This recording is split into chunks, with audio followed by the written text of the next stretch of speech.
요즘처럼 이렇게 갑자기 부동산 거래가 뚝 끊어지는 이유가 뭔지 그거에 대해서 제가 자세히 알려드리겠습니다.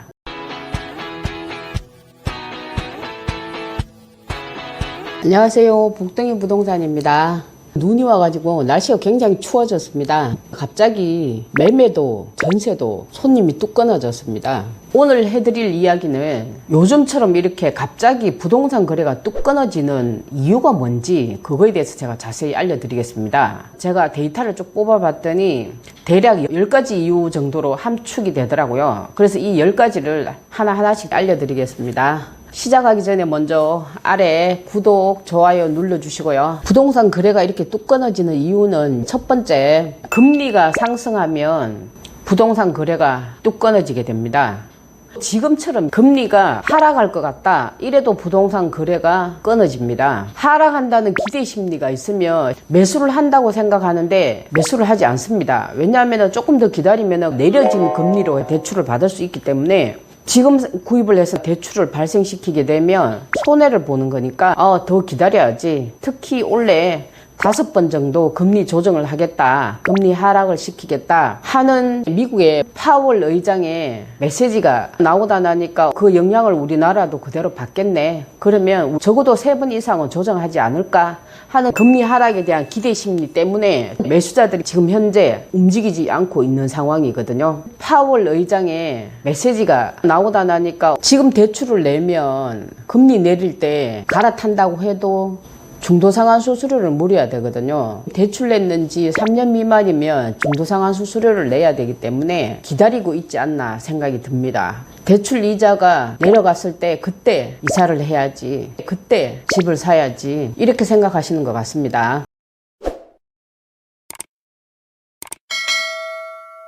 두 번째 이유로는 경기가 침체가 되면 투자가 감소를 하게 됩니다. 소비를 안 한단 말이에요. 침체되니까. 그러다 보니까 자동으로 부동산 거래도 감소할 수밖에 없는 겁니다. 세 번째는 국가 정책이 변한다. 이럴 때도 거래가 뚝 끊어지겠죠. 예를 들면 오피스텔은 주택으로 안 한다고 했다가 도시형 생활주택까지 전부 다 1가구 1주택에 들어간다. 이렇게 하면 또 거래가 뚝 끊어지겠죠. 세금 때문에. 그 다음 네 번째로는 은행에서 신용 기준을 강화했을 때, 예를 들면 신용 등급 몇 등급 이상만 된다 뭐 이런 식으로 등급을 상향을 시켰을 때 이때 또 거래가 뚝 끊어질 수 있겠죠. 대출이 안 되니까. 그 다음번에는 국제 정세 상황에 따라서 또 거래가 뚝 끊어질 수 있습니다. 지금 상황이 딱 그런 상황인데요.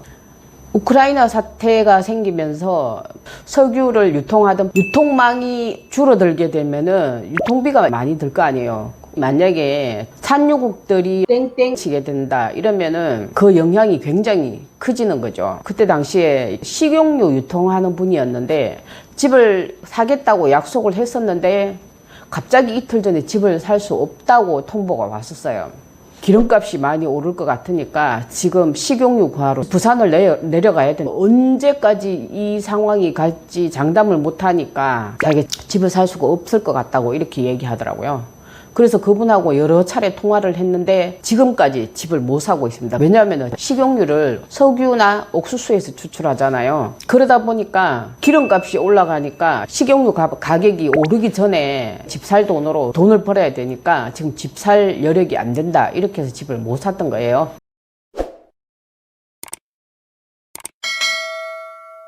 여섯 번째는 인프라 문제 때문에도 부동산 거래가 뚝 끊어질 수 있습니다. 예를 들면 홍수가 났다든지 갑자기 식수가 없다든지 그 동네만 전기가 문제가 있어서 전기가 안 들어온다든지 이러면 그 지역은 거래가 뚝 끊어지겠죠. 일곱 번째는 부동산 투기 심리가 감소했을 때도 거래가 뚝 끊어집니다. 부동산 거래가 활성화되려면 다주택자에 대한 규제가 없어져야지만이 부동산 거래가 활발하게 일어날 수 있거든요. 이거에 대한 거는 호불호가 많이 갈리기는 합니다. 전세 월세 시장이 활발하게 돌아가려면 다주택자들에 대한 규제가 풀어져야지만이 다주택자의 물건이 전세 월세로 나오는 거지 다 니도 내도 다 1가구 1주택이다. 그럼 내 집에 내가 깔고 앉아 있는데 무슨 전세 월세 물건이 나올 게 뭐가 있겠어요. 다주택자가 내 주택 이외의 물건에 대해서 전세 월세를 내놨을 때 그때 전세 월세 시장이 돌아가는, 정책적으로든 다주택자에 대한 규제가 강화된다 이러면 부동산 거래가 끊어지겠죠. 8번째 원인으로는 지역적인 문제가 될 수 있는데요. 지역이 예를 들면 자연재해가 발생했다든지,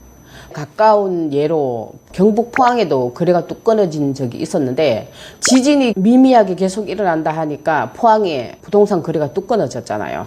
위험하니까 이사 가지 말자, 우리 거기 가서 살면 안 된다, 그래서 포항을 안 간다고 했었잖아요.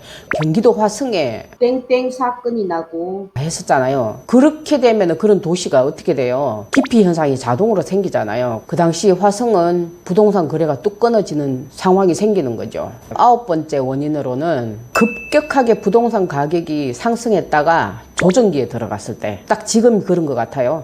급격하게 부동산 가격이 상승되고 나면은 부동산 하는 이 투자자들이 투자 자체를 기피하게 되어 있습니다. 조금 있으면 정부에서 가격 조정을 해주겠지 하는 이 기대 심리가 작동을 하기 때문에 투자자들이 매수 자체를 꺼리게 됩니다. 그래서 부동산 거래가 끊어지는 거고요. 바로 세종시가 그 예가 되겠는데요.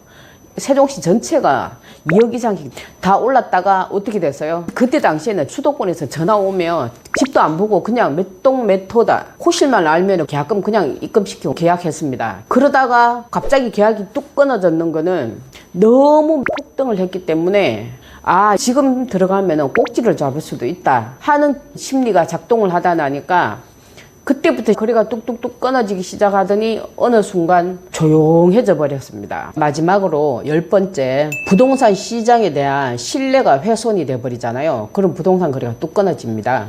지난 정부처럼 1년에 수도 없이 정책이 바뀐다, 그 정책이 이랬다 저랬다고 하면 지금 들어가야 되는 상황이 맞는 건지, 더 기다려야 되는 건지, 어떤 데는 혜택을 줬다가 금방 돌아서가 소급해가 혜택을 줬던 거를 다 뺏어간다든지, 이렇게 되면은 부동산 시장에 대한 신뢰가 뚝 떨어집니다. 매수자들은 부동산 시장에 대한 신뢰성을 가지지 못하니까 지금은 매수할 때가 아닌가 보다, 지금 부동산 투자를 하면 안 되나 보다, 그래서 부동산 투자 자체를 꺼리게 되고요.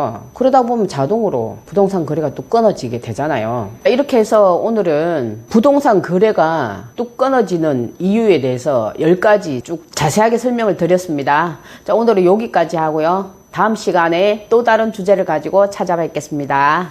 안녕.